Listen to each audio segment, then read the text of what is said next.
Bonjour à toutes et à tous, bienvenue dans l'Hebdo pour découvrir ou redécouvrir l'essentiel de l'actualité de cette semaine en Vendée. Depuis la fin de l'année 2025, les sapeurs-pompiers sont intervenus sur de nombreux incendies d'habitation, dont 3 mortels, des incendies principalement dus à des systèmes de chauffage défectueux. En cette période hivernale, vous êtes nombreux à utiliser cheminée ou poêle pour vous chauffer, des équipements à entretenir régulièrement et correctement pour garantir un bon fonctionnement, mais aussi votre sécurité. Reportage Jeanne Bell. En 2025, les sapeurs-pompiers de la Vendée ont réalisé 250 interventions pour feu de cheminée. Alors, pour Dominique, pas d'impasse sur la vérification. On a toujours eu une cheminée, par contre, on ne joue pas avec le feu, donc je la faisais ramoner régulièrement, une fois par an minimum. Il fait appel au petit ramoneur vendéen qui vient, 2 fois par an, vérifier l'état de la cheminée. Donc voilà, je fais le petit coup de nettoyage en dessous le cendrier et c'est bon pour moi. Hop. On est passé donc 2 fois avant l'intervention d'aujourd'hui. La première fois, on avait un petit peu de bistre qui avait été relevé. C'est l'effet de la fumée quand elle repasse en dessous les 60 degrés. Ça peut être provoqué par pas mal de choses, donc notamment du bois humide, un mauvais tirage, un problème de chapeau. Et donc là, effectivement, on avait toujours du bistre. Donc là, on a fait un grand nettoyage, ce qu'on appelle un ramonage rotatif, pour vraiment repartir sur un conduit propre et sain. Ne pas laisser de feu sans surveillance ou encore s'équiper de détecteurs de fumée, tous les conseils sont bons à prendre. Mais attention, la révision de vos autres moyens de chauffage est également nécessaire pour éviter les risques d'incendie ou encore les pannes. Tout ce qui est après entretien, c'est tout comme tous les appareils, on le fait ça une fois par an. Ça permet de vérifier l'appareil. Donc souvent, on passe par des contrats d'entretien qui permettent d'être appelé et après avoir une intervention régulière. Et ça permet d'entretenir un appareil et de le maintenir au mieux, on va dire. Comme ça, on se rend compte de ce qu'il faut faire et on fait un entretien. C'est comme une voiture, on fait l'entretien et moins on a de risque de tomber en panne derrière, C'est surtout ça. Et ça permet de faire un contrôle de tout ce qu'il y a autour. L'eau, voir si elle ne devient pas avec de la boue et ainsi de suite. Et ça permet que tout fonctionne normalement, Un certificat d'entretien ou de ramonage vous est ensuite remis pour déclarer à l'assurance le respect des réglementations.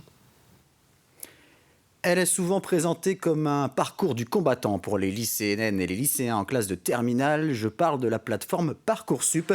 Les inscriptions et les formulations des vœux d'orientation sont possibles depuis lundi dernier, et ce jusqu'au 12 mars. Il s'agit d'une étape clé dans le parcours scolaire et elle peut être difficile à appréhender. Pour être accompagné, rassuré, conseillé, certains font appel à des spécialistes comme Laurence Hainaut, consultante en orientation à La Roche-sur-Yon. Alors c'est vrai que Parcoursup, c'est vraiment un moment stressant autant pour les jeunes que pour les parents, surtout pour les jeunes qui ne savent pas quoi mettre sur Parcoursup. Alors là, c'est vraiment un gros projet, une grande interrogation. L'idéal, c'est bien évidemment, c'est de se connaître et de faire un choix qui va correspondre à un projet. Il faut vraiment bien connaître la formation qu'on aura choisie, ou en tout cas le secteur. Voilà. Il faut aller sur des projets qui soient cohérents, qui nous semblent accessibles aussi. Il faut vraiment regarder tout ça. Ça, c'est vraiment important pour faire un choix qui va être construit, vraiment réfléchi. Au chapitre judiciaire, la semaine a été marquée par le procès de l'assassinat du père Olivier Maire, membre de la communauté des frères Montfortin, tué dans la nuit du 8 au 9 août 2021. 4 jours d'audience, de lundi à jeudi, devant la cour d'assises de la Vendée à La Roche-sur-Yon. Sur le banc des accusés, Emmanuel Abayizenga, un Rwandais de 45 ans, qui s'était rendu à la gendarmerie le lendemain des faits. Un procès suivi par notre journaliste Florian Wozniak. 4 jours de débats au cours desquels les 6 jurés populaires et les 3 magistrats professionnels ont dû se forger leur opinion sur une affaire pleine d'interrogations, comme tout d'abord celle sur l'objet ayant pu servir à commettre le crime et les nombreux dégâts qu'a pu subir le crâne du prêtre et qui sont à l'origine du décès de ce dernier, d'après la médecin légiste interrogée. Il y a une incertitude importante, en effet, sur l'arme qui a pu servir à assommer, massacrer le père Maire. Ce que l'on sait avec suffisamment de certitude, c'est que la chaise qu'on a retrouvée détruite sur place n'a pas été l'arme du crime. On a un objet contondant qui a créé des blessures extrêmement graves qui ne peuvent pas être expliquées par le choc d'un barreau de chaise. Y a-t-il eu une altération du discernement de l'accusé? Ce dernier a-t-il agi avec préméditation? Voici 2 des 7 questions posées à la cour d'assises de la Vendée et qui ont déterminé le sort du Rwandais de 45 ans. C'est finalement une peine de réclusion criminelle de 30 ans de prison, dont les 2/3 de sûreté, qui a été prononcée par la présidente du tribunal, Anne Hay, à l'encontre de l'accusé. Je souhaite qu'une chose, c'est qu'effectivement, cette décision judiciaire puisse apaiser mes clients. Je n'en suis pas obligatoirement persuadée. Je crois que c'est surtout le temps qui fera en sorte qu'ils puissent être apaisés. Et puis aussi, dans 10 jours, j'espère pouvoir se dire que c'est terminé, que cette phase judiciaire est terminée. Et je crois que c'est ça qui sera le plus important pour eux. La vérité judiciaire est en train de passer. Passer le délai de 10 jours, ce sera la vérité judiciaire. Il faudra, à tort ou à raison, mais se satisfaire de ça. Et je pense qu'avec ces réponses-là, en tout cas ce que les débats ont permis de mettre en lumière, je crois que ça permet de se dire que pour la reconstruction des victimes, ils pourront passer à autre chose et avancer, eux, dans leur travail de deuil. Si le procès vient mettre un terme à cet épisode judiciaire long de plusieurs années, la famille d'Olivier Maire et la congrégation des missionnaires montfortains repartent du tribunal avec de nombreuses questions en raison du silence qu'aura gardé l'accusé tout le long des débats. Depuis jeudi et jusqu'au 20 février, la pêche est interdite dans le golfe de Gascogne pour certains bateaux dans le but de diminuer les captures accidentelles de cétacés et notamment de dauphins. Ce sujet sensible suscite de fortes inquiétudes chez les professionnels. Afin de concilier au mieux protection des animaux et activité de pêche, le projet scientifique d'Elmoge a été lancé en 2022 pour comprendre les mécanismes à l'origine de ces captures accidentelles. Les conclusions de 3 ans et demi de recherche ont été livrées. Plus d'explications avec Élise Blanchard. Le projet d'Elmoge cherche à comprendre pourquoi les captures accidentelles de dauphins augmentent depuis plusieurs années dans le golfe de Gascogne.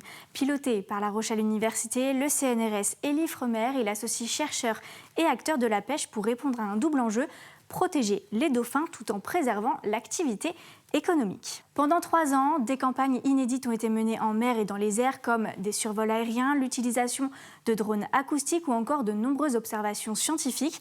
Ces travaux ont permis d'établir des cartes de risque très précises.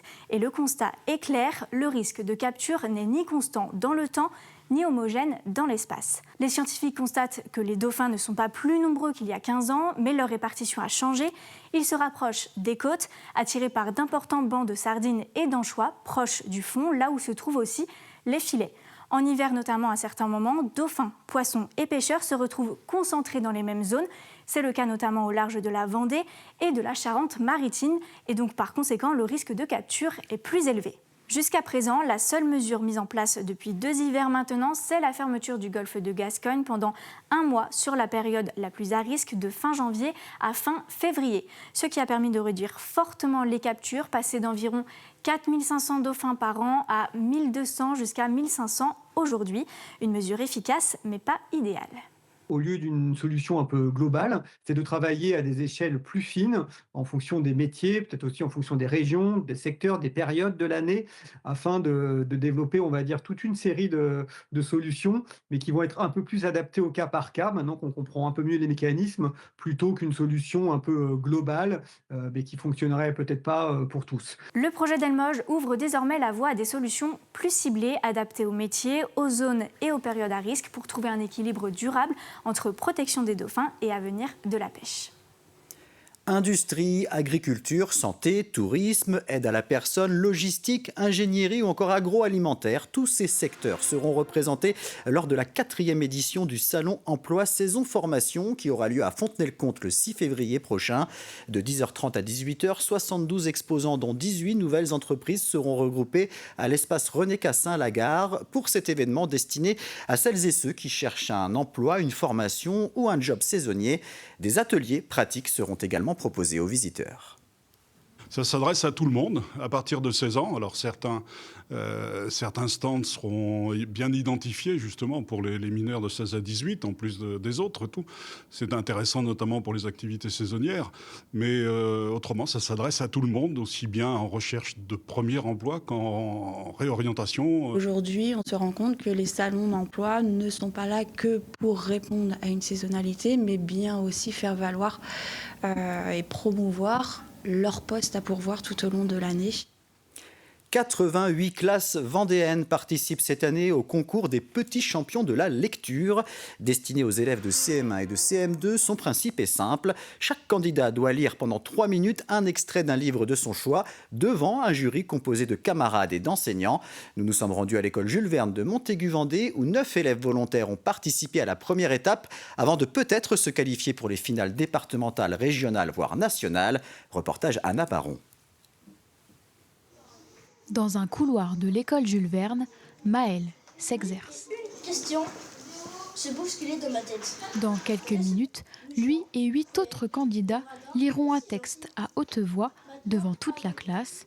Alors, pour ces petits champions de la lecture, l'heure est à la révision, car l'exercice n'est pas si facile. Oui, si, c'est difficile et surtout que il y en a, ils sont tout au fond, donc il faut bien parler fort. Ce serait une bonne occasion. Pour réduire le stress, chacun a sa technique. Je fais des méditations, je fais du yoga et pendant la lecture, je reste dans ma bulle pour pas penser qu'il y a du monde autour. Un des conseils qu'on donne le plus souvent, c'est surtout la rapidité en fait. Avec le stress en plus, le jour J, encore davantage, ils vont avoir tendance à lire plus vite qu'en entraînement. Et puis de choisir un extrait qui va aussi parler au public qui va être devant eux. Essayer de prendre un extrait soit drôle ou émouvant, enfin quelque chose qui va avoir un impact aussi sur le public. Les petits champions choisissent le livre de leur choix et ont 3 minutes pour convaincre leur auditoire. Leur jury, ce sont leurs camarades et leurs enseignantes. Tous devront remplir une fiche pour évaluer le ton, l'articulation ou encore la rapidité de la lecture. Spider-Man est en plein duel avec le cow-boy. Il ne nous prête aucune attention. Moi, son rôle, le voir aussi gêné, ça me donne des ailes.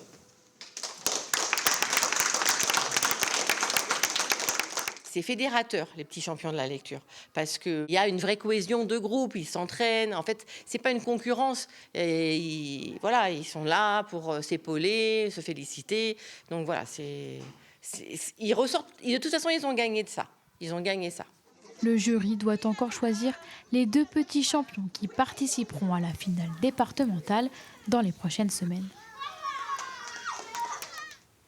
Ce dimanche, la salle de cinéma Cinémont à Saint-Jean-de-Mont projettera le documentaire Soleil cannibale, permettant de s'immerger dans le quotidien de Marine, atteinte d'une paralysie cérébrale. La projection sera suivie d'un débat consacré au handicap, en présence de Dominique Camélia Hervouette, la mère de Marine et présidente de l'association Regard Ouvert, dont l'une des principales missions est de mettre en avant le rôle des aidants. L'intérêt, c'est de voir les différents métiers en fait, qui peuvent graviter autour d'une personne avec une forte dépendance, mais avec des actions très complémentaires les unes des autres qui font que cette personne va pouvoir continuer à être stimulée au niveau physique, au niveau social, au niveau éducatif et même jusqu'à l'artistique. Et de montrer que c'est possible de prévoir un maintien à domicile, même si c'est une organisation complexe, et que ça peut être très profitable à la personne en situation de handicap concernée. Plus de 150 concerts programmés dans tous les pays de la Loire afin d'amener la musique classique au plus près des habitants. C'est le concept du festival Ma Région Virtuose qui a débuté il y a quelques jours. En Vendée, le premier concert a été organisé dans la chapelle du Bois Tissando, aux Herbiers. Les résidents d'une maison d'accueil pour personnes handicapées ont pu apprécier la prestation du pianiste Armel Dupas. Alors ici au Bois Tissando, déjà on est dans une super belle chapelle qui avait été extrêmement bien mise en lumière, ce qui faisait une atmosphère à la fois très intimiste, assez solennelle, mais finalement comme il y avait une belle proximité entre le public et moi, finalement le lien est passé très, très simplement. Et donc j'ai un répertoire de 11 titres je crois, mais je les panache toujours un petit peu différemment en fonction du contexte. Donc j'avais pas prévu de finir par celui par lequel j'ai fini, mais finalement ça se passait très bien, ça s'y prêtait très bien, puisque ça s'appelait Home Together and Happy, à la maison, ensemble et heureux. Et de nombreux concerts sont programmés en Vendée ce week-end à Challans, Fontenay-le-Comte, La Roche-sur-Yon, les Herbiers ou encore les Sables d'Olonne. C'est la fin de cet hebdo. Merci de l'avoir suivi. Je vous souhaite un très bon week-end.